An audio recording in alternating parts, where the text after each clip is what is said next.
Hello everyone, welcome back to my channel mister study point. आज इस video में हम लोग एक बहुत ही इम्पोर्टेंट टॉपिक आरटी एक्ट 2009 पे डिस्कस करेंगे। तो चलिए स्टार्ट करते हैं। 6 से 14 वर्ष तक के बच्चों के लिए मुफ्त एवं अनिवार्य शिक्षा, ये इसका मुख्य उद्देश्य है। Every child has a right to full time elementary education, मतलब कि सभी बच्चों का यह जो है राइट अधिकार है कि वो जो है फुल टाइम एलिमेंट्री एजुकेशन प्रारंभिक शिक्षा पा सके। आर्टिकल 45 में ईसीसीई की बात की गई है, उसी के आधार पर इसे एक्सटेंड किया गया था।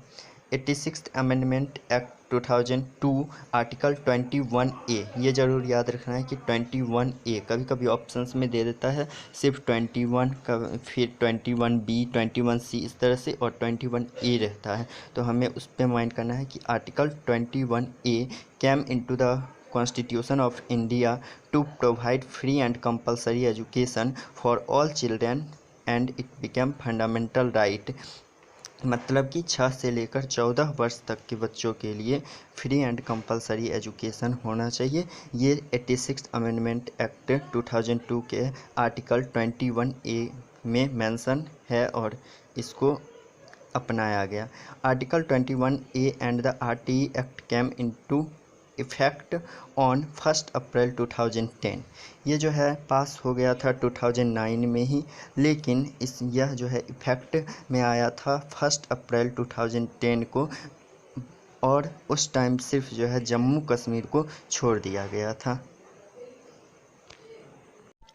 इसके बाद हम लोग बात करेंगे कि आरटीई एक्ट के अकॉर्डिंग क्या इसमें प्रोहिबिशंस हैं, मतलब क्या चीज़ ऐसे हैं जो कि मना किए गए हैं। इसके बिल्डिंग्स क्या होने चाहिए, प्लस माध्यमिक एवं प्राथमिक विद्यालयों की डिस्टेंस, स्कूल का डिस्टेंस कितना किलोमीटर होना चाहिए, वर्किंग डेज क्या होना चाहिए, पुपिल टीचर रेशियो क्या होना चाहिए, और कितना वर्किंग डेज होना चाहिए। इस सब पे हम लोग आगे डिस्कस करेंगे।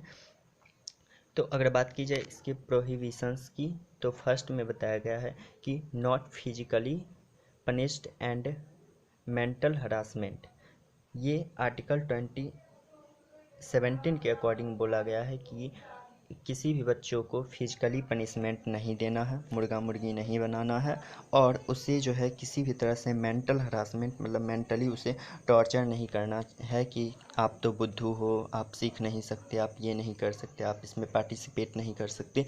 तो डैट मीन्स ये हुआ कि बच्चों को फुल फ्री रहना है, उसे किसी प्रकार का किसी चीज़ में दबाव नहीं देना है, ना ही उसे फिजिकली कोई पनिशमेंट देना है, और ना ही उसे मेंटली कोई हरासमेंट हो, वैसी बात बोलनी है। नेक्स्ट पॉइंट है no any test and interview at the time of admission.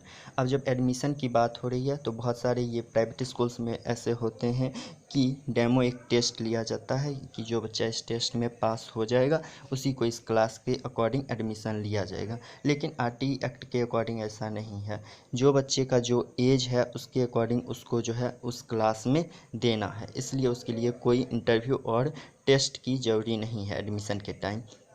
फिर नेक्स्ट पॉइंट है नो एनी फीस, मतलब मंथली फीस उसे कुछ भी पे नहीं करना है। नेक्स्ट है no private tuition by teacher. अब जो टीचर गवर्नमेंट टीचर हैं उन्हें जो है एक्स्ट्रा प्राइवेट ट्यूशन साइट से नहीं लेने की ज़रूरी है।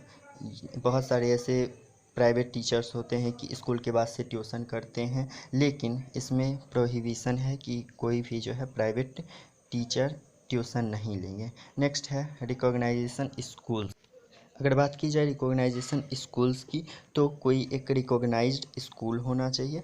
नेक्स्ट पॉइंट है no denial on the basis of sex, age, caste, religion etc, मतलब कि किसी को किसी भी एज, उम्र, उसके बाद किसी भी कास्ट, किसी भी जाति और धर्म से हो, इस बेसिस पे उसके साथ जो है कोई भी डिनायल नहीं करना चाहिए, इनकार नहीं करना चाहिए। नेक्स्ट बात की गई है प्राइमरी स्कूल्स कितने दूरी पे होना चाहिए।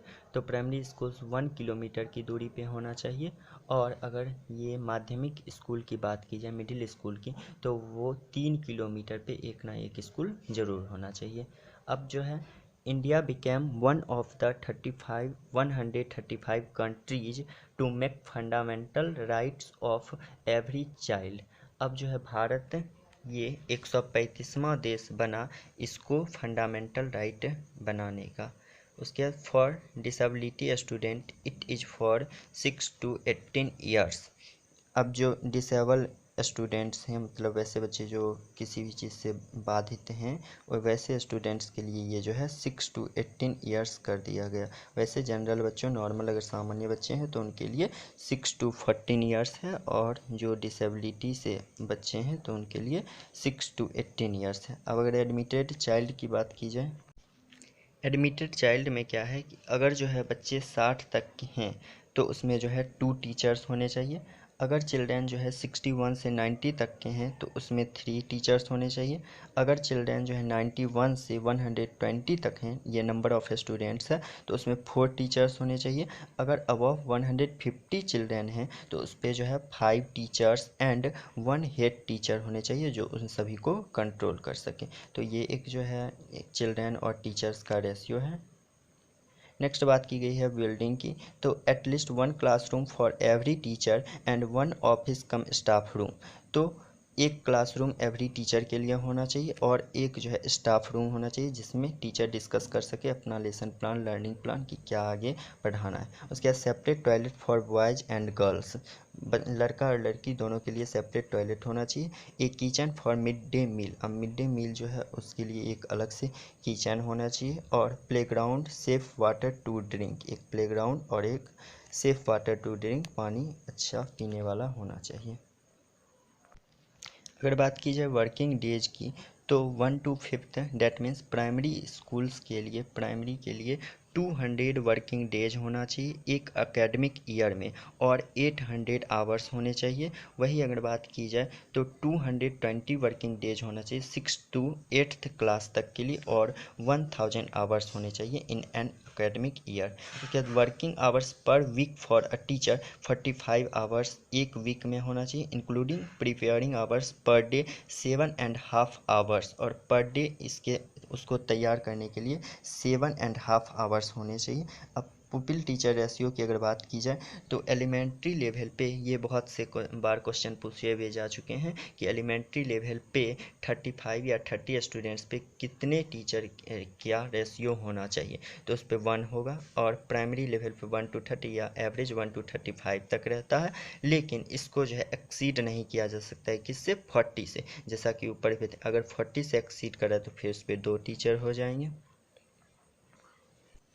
Thank you everyone, I hope कि आप लोगों को यह वीडियो पसंद आया होगा। अगर आप लोग इसी तरह से मेरे चैनल पे सीखना चाहते हैं और कोई नए स्टूडेंट हैं तो इस चैनल को लाइक, कमेंट और सब्सक्राइब ज़रूर करें। मिलते हैं फिर नेक्स्ट वीडियो में, तब तक के लिए take care, thank you so much.